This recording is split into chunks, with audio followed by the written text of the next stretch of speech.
qual o momento certo para falar sobre assuntos que cercam esse novo modelo de família, vamos dizer assim? A gente responde essas perguntas com a psicóloga, especialista em sexualidade da família e dependência química, Marisa Lobo. Boa tarde, doutora. Boa tarde, Chelsea. Eu começo perguntando sobre esse novo modelo de família, né? Que não necessariamente é mais o pai, a mãe e os filhos. Hoje, na mesma casa, a gente tem um pai, um enteado, uma mãe, meios irmãos, e dependendo da idade, isso causa alguns conflitos. Qual que é a melhor forma de amenizar isso e continuar a família sendo família? Na realidade, causa conflito sim, porque ali tem sentimentos, ali tem o amor do filho pela mãe, pelo pai. Quem que não quer ter uma família perfeita, né? Com seu paizinho, sua mãe, esse é o sonho de toda criança. Mas hoje virou utopia no mundo, né? Porque a gente percebe que realmente isso está acontecendo e a gente tem que adaptar.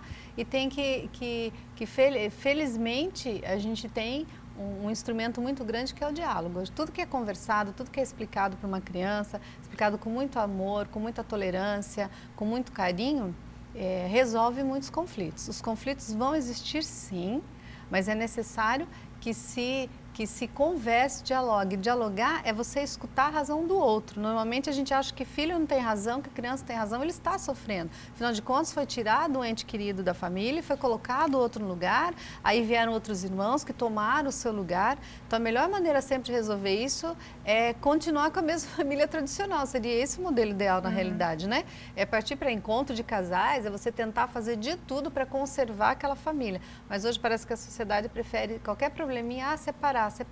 Então os conflitos vão existir, mas o diálogo é a ferramenta mesmo e o respeito mútuo ali para a gente conseguir eliminar a maioria dos conflitos na vida das crianças, principalmente e dos próprios pais. Então conversar é sempre a melhor maneira, sempre, né? Sempre a melhor maneira. A senhora é especialista em dependência química e a droga assola a sociedade cada vez mais cedo, né? Infelizmente a gente vê por aí pelas ruas crianças de 10 anos ou até menos, né, de idade consumindo entorpecentes.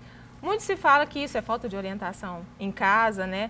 Mas é isso mesmo? Será que é só a culpa dos pais? Como é que é isso? Como é que tratar de drogas em casa? Como é que conversa sobre esse assunto? Também, conflitos familiares, por exemplo, gera frustração, gera problemas emocionais, gera baixa autoestima, depressão, e esses são alguns problemas que podem levar uma pessoa a usar droga. Aí ele encontra precocemente amigos que oferecem drogas, então na realidade vem tudo de quê? De falta de fé na família, falta de Deus, daí problemas familiares, daí separações. Claro que os filhos vão ficar conflitados e vão gerar algumas comorbidades, ele encontra uma saída mágica que é a droga, é uma saída mágica. E junto com ela, uma entrada precoce no mundo de prazer do qual ele não está preparado. É obviamente que não, porque o sistema nervoso central de uma criança, ela não é preparada para receber droga que desequilibra todo o organismo, toda a percepção e gera muitos problemas psiquiátricos mesmo. Mas a melhor maneira também de você falar é desde cedo, não tem esse negócio de eu não vou falar desde cedo. E o modelo familiar é muito importante nesse processo.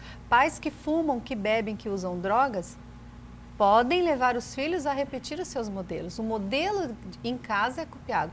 Pais que não têm uma fé, pais que não estimulam a fé em Deus numa criança, a criança não respeita nada, porque ela não tem o que respeitar, ela vive no relativismo. O que importa é o meu prazer. E ela vai buscar esse prazer, porque ela não tem quem controle ela, por exemplo. E falando, justamente pegando esse gancho da fé sobre liberdade religiosa em casa. Antigamente, assim, pouco tempo atrás, quando eu era pequena, por exemplo, a gente seguia religiosamente, literalmente falando, a religião dos pais. Hoje em dia você vê muita gente falar, não, eu vou deixar meu filho, quando ele crescer, ele escolhe, né? Sem levantar a bandeira de nenhum segmento religioso. Isso aí ajuda mais a criança ou atrapalha? A fé é o freio da sociedade. A religião é o freio da sociedade. Deus é o freio da sociedade. Independente da doutrina que você esteja na sua igreja. Então, não estou falando de doutrina de igreja, estou falando de fé em Deus. Então, se os pais não estimulam isso desde pequenininho nas crianças, eles não estão ensinando a criança as regras e valores que são aprendidos com a fé.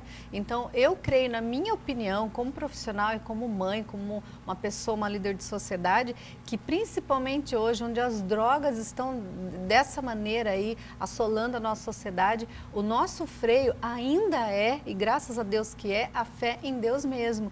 Essa liberdade religiosa, quando ele for adolescente, ele vai viver esse conflito religioso mesmo de valores, ele vai questionar. Mas se ele não tiver uma base, uma referência, ele vai questionar o quê?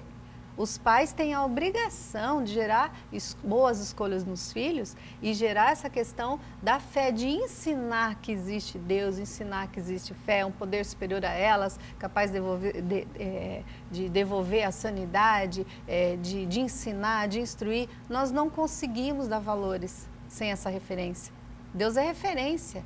E nós não podemos negar isso à família, nós não podemos negar isso à sociedade, essa possibilidade deles saber entender que existe sim um Deus e o nosso país, 98%, é uma população cristã e que acredita em Deus. Os outros % podem não ser cristão, mas é judeu, tem outra religião, mas acredita em Deus. Então a gente não pode negar isso para o filho da gente, a gente tem que ensinar desde pequenininho mesmo princípios, para que mais tarde, num conflito, ele tenha esse recurso para lançar a mão, isso com certeza. E para a gente encerrar, outra discussão nas famílias é com relação à sexualidade. Isso é um assunto que pega mesmo pega os pais. Bastante. Não se sabe como falar, qual a maneira de ensinar, que horas falar. E um fato novo e que é recorrente, meninos e meninas de 12, 13 anos por aí já enfrentam relacionamentos sérios, levam em casa e tudo. E tem muito pai por aí que não sabe como agir. Às vezes acha que é melhor aceitar, né, para ficar ali sobre a vista. Como é que tratar com essas questões? 12, 13 anos é criança. Pela lei é criança.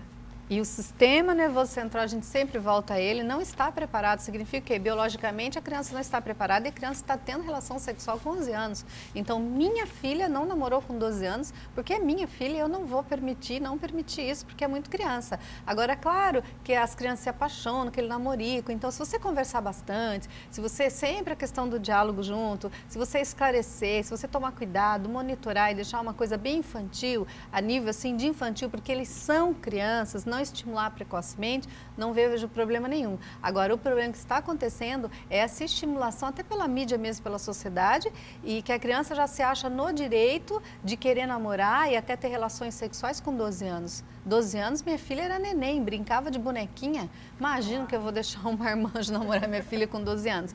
Então, na realidade, tudo isso é um modelo familiar, tudo isso tem a ver com valores e com princípios. A tua filha engravidar com 12 anos porque você foi relapso e deixou tua filha namorar com 12 anos. Então, não é questão de proibir ou não, é de conversar e explicar que ela ainda é muito criança, muito nova, para assumir um tipo de relacionamento desse. Bom, então... Tem que estudar, tem que ser feliz, tem que brincar de boneca, tem que resgatar esses valores tem que antigos, viver cada momento, tem que viver né? cada momento. Isso é pular etapas, e pular etapas vai gerar conflitos e vai gerar problema nessa criança, com certeza. Ok, então a gente viu aí, conversar em todas as situações é sempre o melhor remédio. Todas as situações e com valores, com princípios bem definidos. Isso não é você ser rígido, isso você é ser fiel. A tua educação mesmo é você criar os teus filhos dentro de um padrão que não vai trazer conflitos mais tarde para eles, sempre com fé em Deus, isso com certeza. Doutora, obrigada pela sua participação aqui. Você participa do evento ainda à tarde, bom evento. Muito obrigada. Muito obrigada.